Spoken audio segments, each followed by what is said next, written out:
Hey everybody, this is Victor with Your Best Body Blueprint. And today I want to talk about how to start a keto diet. I've been getting a lot of questions about this. Where do I start? What can I eat? What's the first thing I need to do? So I just want to address that and a whole lot more in this video, and hopefully you'll find it helpful. So first of all, let me just talk about what a keto diet is. So basically it's a high fat, moderate protein, and very low carb diet. So what happens is your body is used to burning glucose for fuel, sugar, which when you eat a lot of carbs, it basically stores as sugar in your body fat, which helps accumulate a lot of body fat. So what we're wanting to do with a keto diet is by cutting out the carbs, it encourages your body to make ketones, which your body uses for fuel instead, and starts burning your own body fat.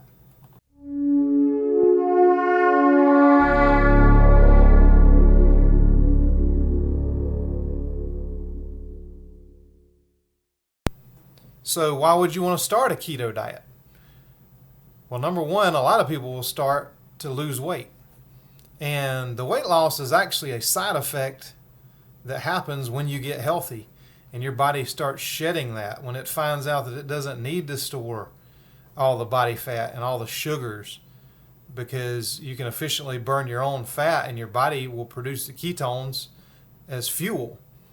So the weight loss, even though it's the first thing that a lot of people are looking for when they start the diet, it's just a side effect of the healthy benefits that you're going to get when you change your life.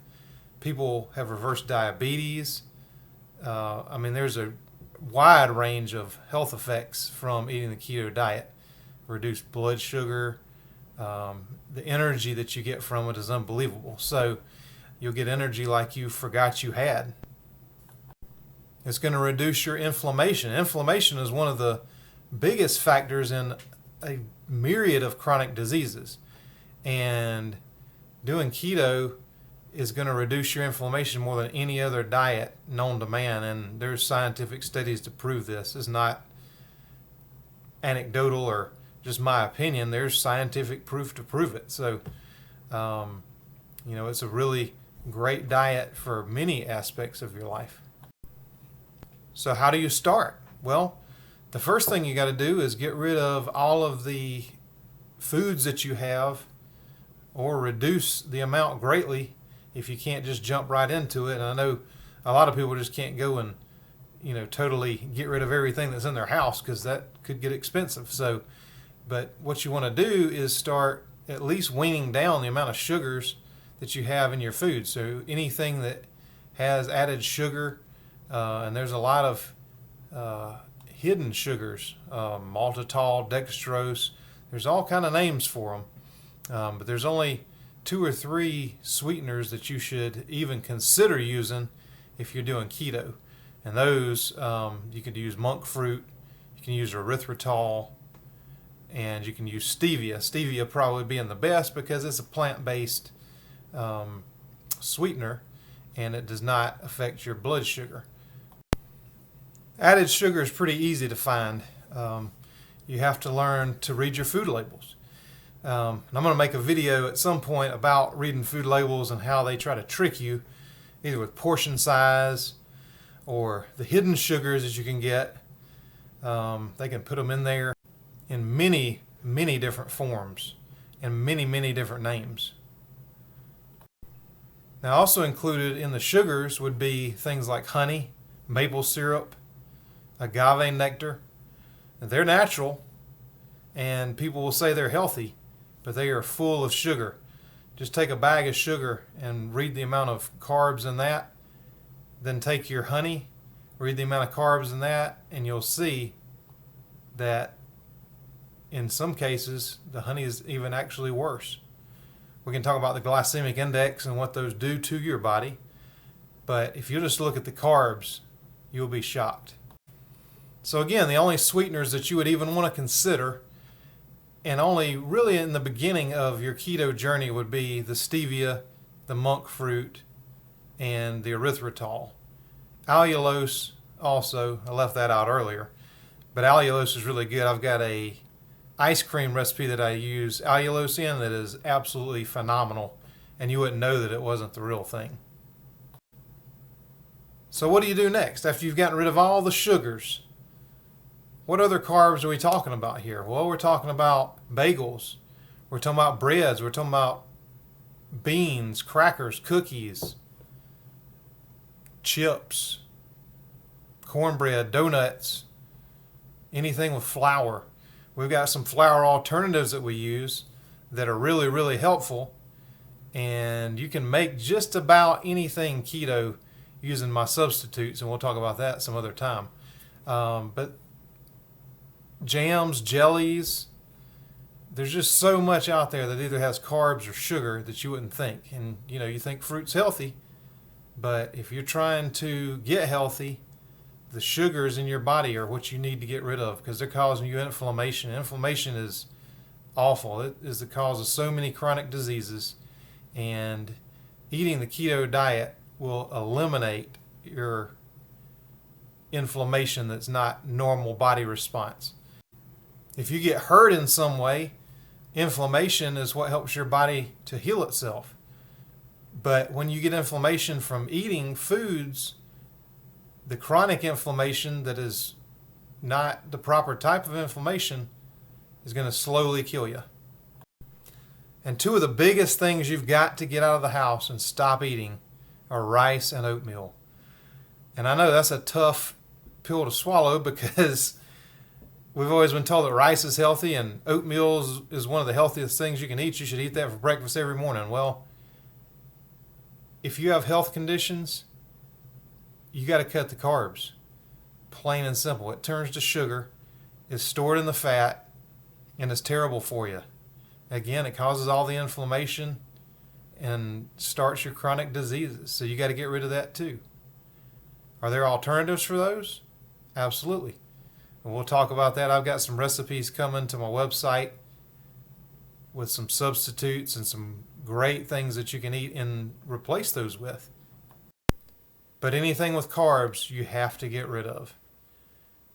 The last thing you need to get rid of is any inflammatory oils that you have in the house. Canola oil, any vegetable oils, corn oil, safflower oil, sunflower oil, corn oil. We've always been told that these are vegetable oils, so they're healthy. Well, look into the way they process the vegetables to get the oil out of them. It's not a process of simply squeezing the vegetables like they do with olive oil and avocado oil. It is an industrial process that would blow your mind. And if you think those are healthy, just look up seed oils. Joe Rogan talks about it. There's several people that talk about these seed oils, and it's just come out in the last few years about how inflammatory they are. And they're hidden in everything. Duke's mayonnaise is one of my favorites. I stopped buying Duke's and have come up with my own Duke's mayonnaise flavor, mayonnaise that I make myself, because of the soybean oil in there. And soybean oil is one of the worst offenders. But again, you can make alternatives yourself that are healthy. Mine, I use pasture-raised local eggs and avocado oil, and then the spices that Duke's uses, which makes it taste just like Duke's, but is not inflammatory. So you'll basically want to eat meat, fatty meat. So your ribeye steaks, your 80-20 ground beef, chicken thighs. The lean cuts I use, but I'll always add some sort of extra oil to them, like bacon grease, again, avocado oil or olive oil, coconut oil. Those are the ones that you can use. Bacon grease being one of the best ones. And I know with what's been talked about for the last 50, 60 years, bacon grease is the devil. But guess what? It's not. Guess what's happened over the last 50, 60 years? People are getting fatter and fatter and fatter. I know a lot of you have probably seen the meme that shows the beach in 1950 and the beach in 2020. And the difference is astonishing. And it's all from diet. Eating the ketogenic diet is one of the best ways that you can lose weight. And The weight loss is the side effect because you're going to get healthy and your body's going to start shedding all that stuff that you don't need in your body. You're also going to want to get rid of potatoes. Potatoes are one of the most popular foods that you can eat as a side. Steak and baked potato, burger and fries. But the carb content and what it does to your blood sugar and your insulin levels would blow your mind. You got to get rid of that. There are replacements for it, and you can have non-starchy vegetables: broccoli, asparagus, spinach, cabbage, kale, celery, some cucumber, a little tomato. You can do olives. But the starchy vegetables you have to get rid of. And you can use like a carb manager app or something just to track how many carbs you're getting. Because ideally, particularly when you're first starting, you want to try to be below 20 net carbs a day. And basically net carbs, you take the amount of carbs in the food and subtract out the fiber. And in some cases, if you're doing sugar-free sweeteners, then you subtract out the sugar alcohols as well to get your net carbs. Now, some people will disagree with this, but in my case and many other people, you need the sweetness in the very beginning, especially because you've been eating sweets or carbs for a long time, and you can replace it and still be in ketosis. Now, ketosis is what happens when your body is switching over from burning sugar as fuel to burning fat as fuel. And it usually takes somewhere between 2 to 3 days to get into ketosis. Now, you can check and make sure you're in ketosis by buying some ketone strips, and I'll put a link to some down below. They work for the initial stages of ketosis. Once you get more into ketosis, the strips don't work anymore because your body is burning those ketones as fuel instead of getting rid of them. So that works initially. And then you can do a ketone breath meter, and I'll link to one of those below too, which is what we use. Now you just kind of know that it's happening. Now the first few days are the toughest. You've probably heard, if you've done any research about keto at all, you've heard about the keto flu. And basically that happens when your body switches from burning sugar as fuel to burning fat as fuel, and you lose a lot of electrolytes, because what's happening is you're getting rid of a lot of water, and with the water goes the sodium, the magnesium, and the potassium. So you have to supplement with electrolytes. So they replace the sodium, the potassium, and the magnesium that your body is losing as it's eliminating all that excess water that's been stored in your body by the carbs. Because the first week you're going to lose a lot of weight. Most of it's going to be water weight, because you don't really get into the fat burning until all that water is gone from where the carbs have stored it in your body. So I have a video on how to make your own electrolytes that I'm going to link, or put a card up at the end of the video of how to make your own electrolytes. You can also buy them all ready to go, but you definitely want to have these on hand before you start doing keto.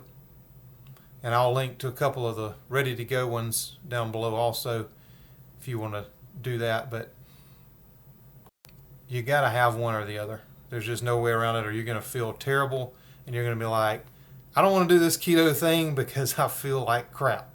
If you do the electrolytes and you do 2 to 3 servings a day, you should not have that problem. You're going to feel a little bit off, but you're not going to feel like you have the flu like you would if you're not taking electrolytes and your body's just dumping all that. And as I said earlier, if you can't just throw away all the sugar-filled stuff that's in your house and all your grains and everything like that, just start cutting back on them slowly and start replacing those. And then once everything's gone, then you can start into keto. And I'd get some of those strips, like I said, and if you have to monitor, some people just like to know exactly how many carbs they're eating. I will tell you this: if you eat meat, the fatty meats that I talked about earlier, the chicken thighs, the steaks, the 80-20 ground beef, and you eat that until you're full. You add a salad on the side with a blue cheese dressing, full fat blue cheese dressing. Don't get anything low fat. Just forget low fat ever existed. Everything you eat needs to be full fat. The fat's going to help keep you full longer, and your body is going to use that. As it gets into ketosis, it's going to use that fat as fuel also before you start burning the fat that's stored in your body. The dietary fat will help kind of make that transition. But yeah, eat the healthy, low-carb vegetables in a salad if you can, or just some sort of vegetables on the side, and eat the meat as much as you want until you're full.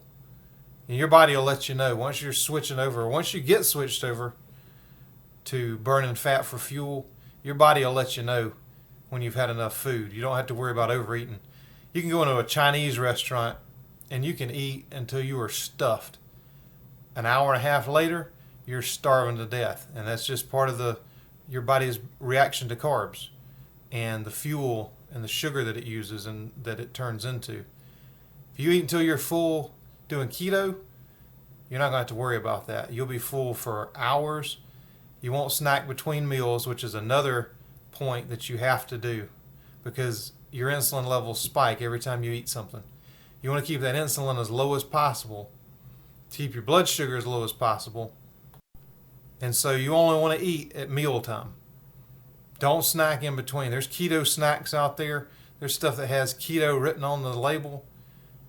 9 times out of 10 is not keto. Keto is the real whole foods that I was telling you about. So I don't want to get too much deeper into this video. I just kind of wanted to make a video about how to get started. And I hope it's helpful for you. And if you've got any questions, please leave them in the comments and I will answer every single one of them. If you've got any friends that are thinking about doing keto, please share this video with them.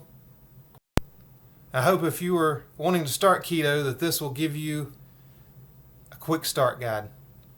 And we're going to get deeper into it as these videos progress, but I just wanted to give the first 3 or 4 steps that you're going to need to start on keto.